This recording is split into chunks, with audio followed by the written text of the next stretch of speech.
नमस्कार दोस्तों, स्वागत है आपका हमारे YouTube चैनल बायोगुरु पर। आज का हमारा टॉपिक है वृक्कक औतिकी। पिछली वीडियो में हमने पढ़ा था कि जो उत्सर्जन तंत्र के जितने भी अंग थे उसमें सबसे इम्पोर्टेंट अंग था वृक्कक यानी किडनी। यानी कि ये जो वृक्कक होता है ये क्या करता है, हमारे रुधिर को साफ करने का कार्य करता है। जैसे हमें पता है हमारे शरीर में 2 किडनी पाई जाती हैं। अब यहाँ से आती है सिरा, यानी जो सिरा आती है उसमें कुछ अपशिष्ट पदार्थ होते हैं जो फालतू के होते हैं, उन्हें हम अपशिष्ट पदार्थ कहते हैं। यानी बाहर निकालने के, जो हम पेशाब के जरिए निकालते हैं वो अपशिष्ट पदार्थ रक्त में आते हैं। और ये जो रक्त है ये किस में चला जाता है, दोनों वृक्ककों में चला जाता है। और वृक्कक क्या करते हैं, इनको साफ करने का कार्य करते हैं। अगली वीडियो में हम जब बात करेंगे वृक्कक की इकाई, तो उसमें हम पढ़ेंगे कि जो नेफ्रॉन्स होते हैं, वृक्कक नलिकाएं होती हैं, वो रुधिर को कैसे साफ करती हैं। अब तो केवल हम वृक्कक औतिकी यानी वृक्कक की आंतरिक संरचना के बारे में पढ़ेंगे, किडनी की इंटरनल स्ट्रक्चर के बारे में पढ़ेंगे। तो ये जो अंदर जाता है रक्त, अब यहाँ पर क्या पाए जाते हैं अभी हम बात करेंगे आंतरिक संरचना में। और वो जो आंतरिक संरचनाएं हैं वो उस रुधिर को साफ कर देती हैं, उसका अपोहन कर देती हैं और अपशिष्ट पदार्थ को तो बाहर निकाल देती हैं, मूत्राशय में डाल देती है मूत्रवाहिनी द्वारा, और वो बाद में हमारे द्वारा त्याग दिया जाता है। तो आज हम इस वीडियो में ये जो वृक्कक हैं इनकी आंतरिक संरचना के बारे में पढ़ेंगे कि इनके अंदर क्या क्या पाया जाता है। तो चलिए वीडियो शुरू करते हैं। हमें पता है हमारे शरीर में 2 किडनीज पाई जाती हैं, 2 वृक्कक पाए जाते हैं। तो हम 2 वृक्कक को बनाने से बढ़िया है कि हम एक ही वृक्कक बना लेते हैं ताकि अच्छे से समझ में आए।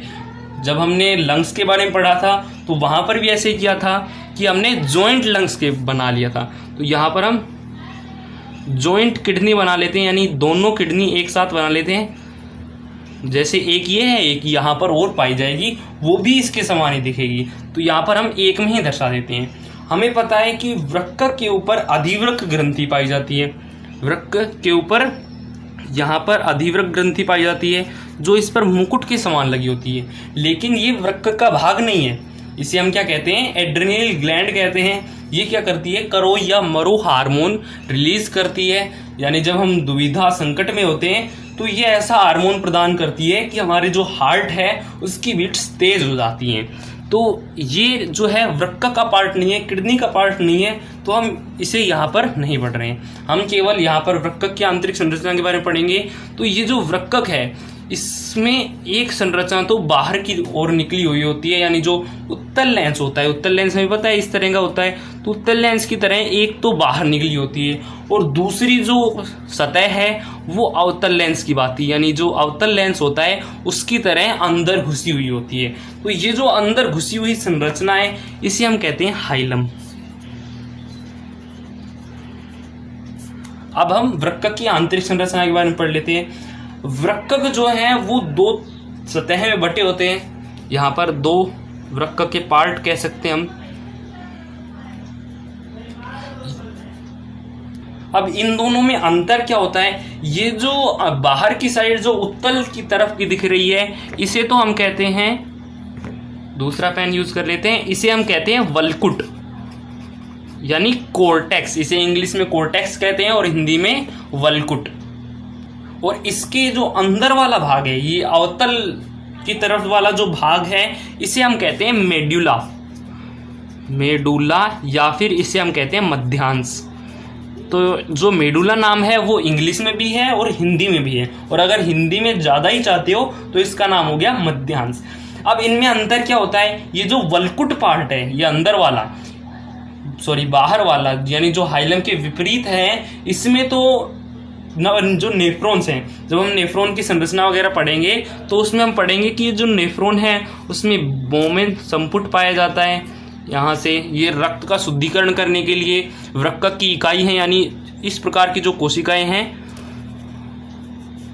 वो बहुत सारी पाई जाती हैं वृक्कक में। तो इसमें एक तो होता है हेनले का लूप, जो हम वृक्कक की यानी जो नेफ्रॉन की संरचना के बारे में पढ़ेंगे तब उसमें अच्छे से जान जाएंगे कि ये जो समीपस्थ और दूरस्थ नलिकाएं होती हैं वो कहाँ पर होती हैं। जैसे ये हम मान लेते हैं इसका हेनले का लूप, और यहाँ पर हो गई दूरस्थ और समीपस्थ नलिकाएं। अब ये जो दूरस्थ और समीपस्थ नलिकाएं हैं ये तो पाई जाती हैं वल्कुट भाग में, और मेड्यूला में पाया जाता है हेनले का लूप और संग्रह नलिकाएं। यानी ये आगे जाकर रुधिर का अपहरण करती है तो आगे जाकर संग्रह नलिका में बदल जाती है। ये जो संग्रह नलिका और हेनले का लूप है ये तो इस साइड पाए जाते हैं, और ऊपर वाला जो है वो इस साइड पाया जाता है। तो जो वृक्कक है उसमें करीब करीब लाखों करोड़ों नेफ्रॉन्स होते हैं, और वो इसी तरह से जमा होते हैं। यानी जो समीपस्थ और दूरस्थ है वो तो वल्कुट में पाया जाता है, और हेनले का लूप और संग्रह नलिका है वो मेडुला में पाया जाता है, यानी अंदर की तरफ पाया जाता है। तो इसमें हम अंतर कर सकते हैं वल्कुट और मेडुला में।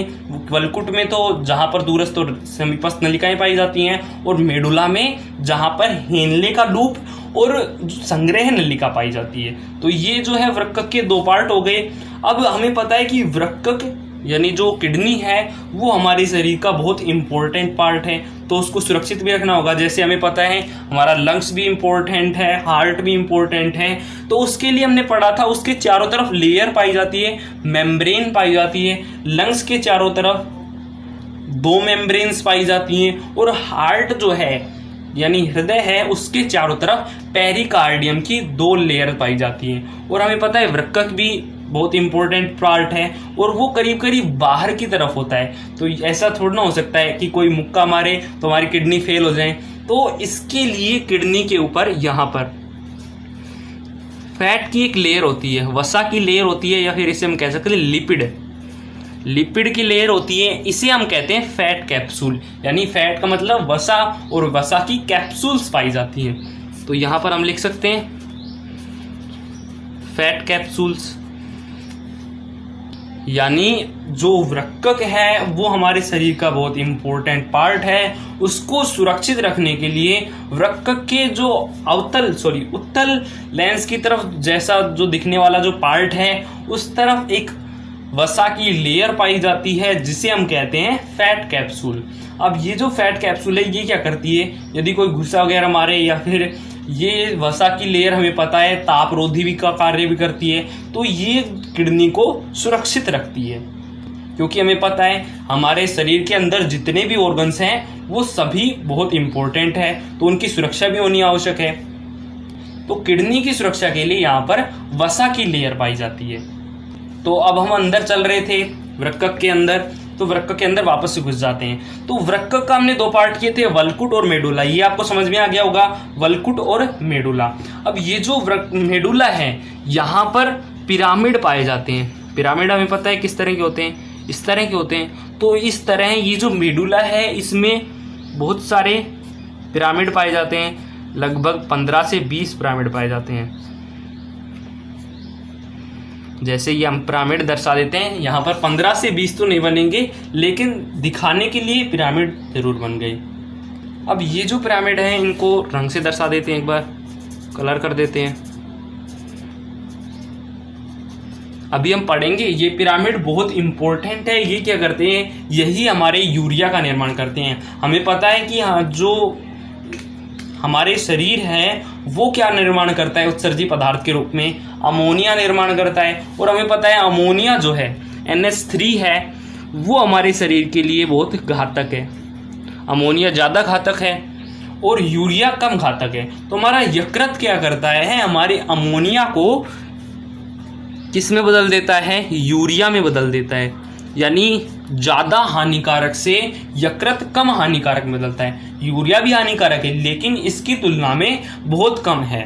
यूरिया जल में भी घुलनशील है और अमोनिया भी जल में घुलनशील है, लेकिन ये ज़्यादा खतरनाक है। इसलिए हमारा जो यकृत है वो क्या करता है, वो ज़्यादा समझदार होता है। वो क्या करता है, हमारे जो अमोनिया है उसको पता है अमोनिया जब वृक्कक में जाएगा तो डेंजर बात हो जाएगी। तो वृक्कक वो क्या करता है, अमोनिया को वृक्कक में जाने से पहले उसे यूरिया में बदल देता है। अब ये यूरिया के साथ जो रक्त है वो किस में आता है, वृक्कक में आता है। और यहाँ पर रुधिर अपवहन का कार्य होता है, यानी जो रुधिर है उससे यूरिया को अलग किया जाता है। और वो कहाँ किया जाता है, इन पिरामिड में किया जाता है। इन पिरामिड को क्या कहते हैं? मेडुला पिरामिड कहते हैं। हमें पता है कि अंदर का जो पार्ट है उसे क्या कहते हैं? मेडुला कहते हैं, और उसके अंदर पाए जाने वाले जो पिरामिड हैं उसे क्या कहते हैं? Medulla pyramid. तो ये बात अभी तक समझ में आई। मेडुला, वल्कुट यानी कोर्टेक्स, हाइलम और मेडुला पिरामिड। अब ये जो मेडुला पिरामिड हैं इनके बीच में यहाँ पर आपको कुछ स्पेस दिख रहा होगा। जैसे हम वल्कुट को यहाँ पर कलर कर देते हैं, ये हमारा वल्कुट हो गया। अब ये जो वल्कुट है ये ज़्यादा थोड़ा बड़ा होता है, हमें दिख भी रहा है यहाँ पर। जो मध्यांश है उससे थोड़ा बड़ा होता है, तो बड़ा है तो अपनी ताकत तो दिखाएगा ही भाई, सीधी सी बात है। बड़ा होगा तो ताकत दिखाएगा। अब ताकत दिखाएगा, ताकत कैसे दिखाएगा? ये अपने क्षेत्रफल को और ज़्यादा बढ़ाने की कोशिश करेगा। ये जो पिरामिड है इनके बीच में जो स्पेस है वो भी वल्कुट ही ग्रहण कर लेता है। यानी जो मेडुला पिरामिड होते हैं उनके बीच की स्पेस को हम वल्कुट में ही दिखाते हैं, यहाँ पर इन दो वल्कुटों के बीच में। और इनको हम एक विशेष नाम दे सकते हैं क्योंकि ये मेडुला के अंदर घुस रहे हैं। ये जो वल्कुट हैं ये अपना क्षेत्रफल बढ़ाने के लिए जो पिरामिड है, मेडुला पिरामिड हैं, उनके बीच में अपने क्षेत्रफल को बढ़ा रहे हैं। तो इनको हम दूसरा नाम दे सकते हैं इस वाले पार्ट को। इस वाले पार्ट को हम कहते हैं बर्टीनी के स्तंभ। अब ये जो बर्टीनी है ये कोई वैज्ञानिक होगा और इसने ये जगह खोजी होगी, तो यहाँ पर नाम दे दिया इसको बर्टीनी के स्तंभ। तो यहाँ तक समझ में आया, ये बर्टीनी के स्तंभ हो गए। और अभी हमने बताया कि ये जो मेडुला पिरामिड होते हैं ये क्या करते हैं? रुधिर का अपोहन का कार्य करते हैं। यानी जो यहाँ पर नेफ्रॉन्स पाए जाते हैं वो संग्रह नलिका लाते हैं, वो कहाँ पर आते हैं? मेडुला पिरामिड में आते हैं। और ये यानी ये क्या करते हैं? मेडुला पिरामिड यूरिया बनाते हैं, यूरिया को रक्त से पृथक करते हैं। जैसे ये यूरिया इनके अंदर हो गया। अब ये यूरिया जब इनके अंदर भरता जाता है तो ये बूंदों के रूप में यहाँ पर निकलेगा, सीधी सी बात है, यहाँ पर निकलेगा। तो इस यूरिया को एकत्रित करने के लिए यहाँ पर डक्ट पाई जाएंगी, नलिका पाई जाएंगी। जैसे हम अलग कलर से नलिका दर्शा लेते हैं, ये छोटी छोटी नलिका पाई जा रही है यहाँ पर, जो क्या करेंगी? यूरिया को एकत्रित करने का कार्य करेंगी। ये आगे जाकर जुड़ जाती हैं।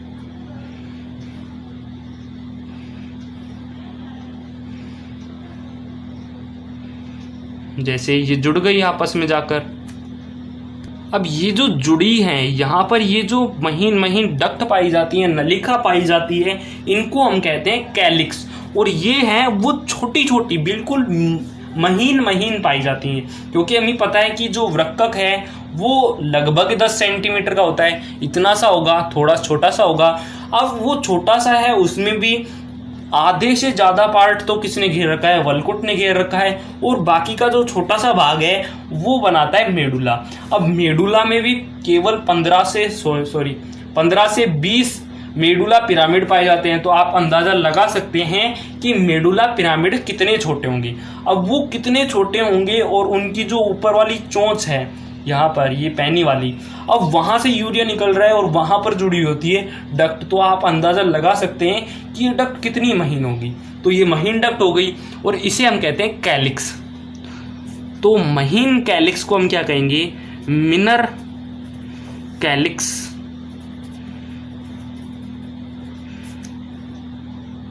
अब ये जो महीन कैलिक्स हैं, अब इनको हम कलर कर देते हैं। ये महीन कैलिक्स हो गई, मिनर कैलिक्स हो गई यहाँ पर। और ये जो मिनर कैलिक्स हैं ये आगे जाकर जुड़ जाती हैं यहाँ पर। जैसे ये तीनों जुड़ रही हैं यहाँ पर, ये वाली, और यहाँ पर ये दो जुड़ रही हैं। तो ये जो जुड़ने की प्रक्रिया है, मिनर कैलिक्स आपस में जुड़ जाती हैं और फिर यहाँ पर एक बड़ी कैलिक्स बना लेती हैं। इसे हम क्या कहते हैं? मेजर कैलिक्स कहते हैं। वैसे ये इतनी इम्पोर्टेंट नहीं है, केवल आप इसका नाम याद रख सकते हैं, कैलिक्स।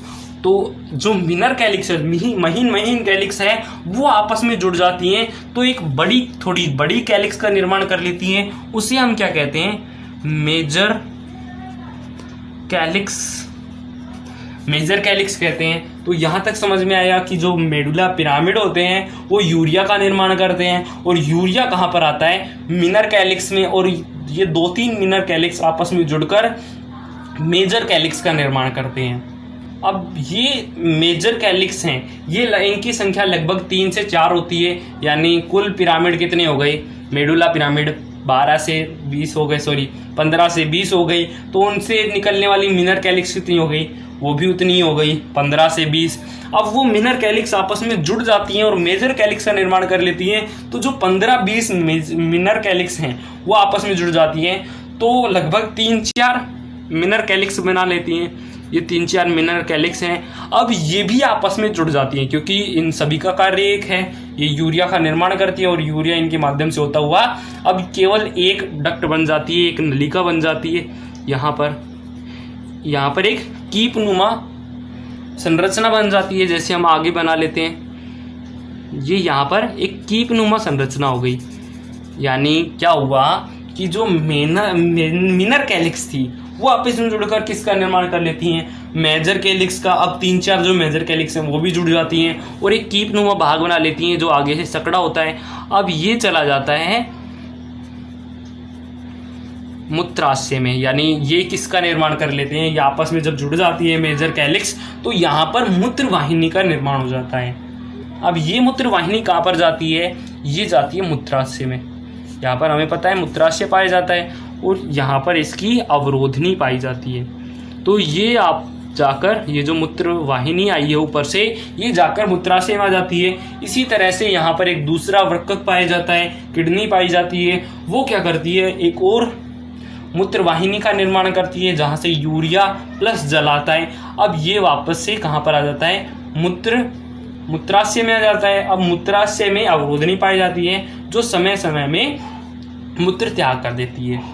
और अभी हमने सबसे पहले बात की थी कि हमारा जो यकृत है वो क्या करता है, अमोनिया को यूरिया में बदल देता है। यानी क्या करता है, ज़्यादा घातक से कम घातक का निर्माण कर देता है। और ये जो यूरिया है ये बना है, ये अस्थायी है। यानी जब यकृत अमोनिया को यूरिया में बदल देगा तो ऐसा नहीं है कि वो यूरिया ही रहेगा, वो 2-3 घंटे बाद चेंज हो जाएगा। ये जो यूरिया बना है ये वापस से अमोनिया में बदल जाएगा। यानी यकृत तो क्या करता है, ज़्यादा समझदार बनता है, वो अमोनिया को यूरिया में बदलता है। लेकिन यूरिया जो है वो इतना स्टेबल नहीं है, वो इतना स्थायी नहीं है, वो वापस से 2-3 घंटों बाद अमोनिया में बदल जाता है। तो ये जो यूरिया यहाँ वृक्कक में बना है और मूत्र वाहिनी से होता हुआ मूत्राशय में जाता है, तो यहाँ पर ये जो मूत्राशय है ये मूत्र को ज़्यादा समय तक संचित नहीं रखता है। यहाँ पर जो यूरिया आया है, जैसे ये इसके माध्यम से यूरिया आया प्लस जल आया, अब ये जो इसके अंदर यूरिया है वो 2-3 घंटों बाद किस में बदल जाता है, अमोनिया में बदल जाता है। तो हमारा जो मूत्राशय है वो भी काफ़ी समझदार है, उसे पता है कि जो यूरिया है वो वापस से ज़्यादा घातक में बदल जाएगा। इसलिए ये पहले ही 2-3 घंटों पहले ही, यानी जब अमोनिया नहीं बनता है तभी मूत्र त्याग कर देती है और हमारा यूरिया अमोनिया में बदलने से पहले ही विसर्जित कर दिया जाता है। तो इसी तरह से यहाँ पर दूसरी वृक्कक पाया जाता है और उससे दूसरी मूत्र वाहिनी निकलती है और वो मूत्राशय से होती हुई बाहर त्याग हो जाती है। आशा करता हूँ आपको ये समझ में आ गया होगा। धन्यवाद।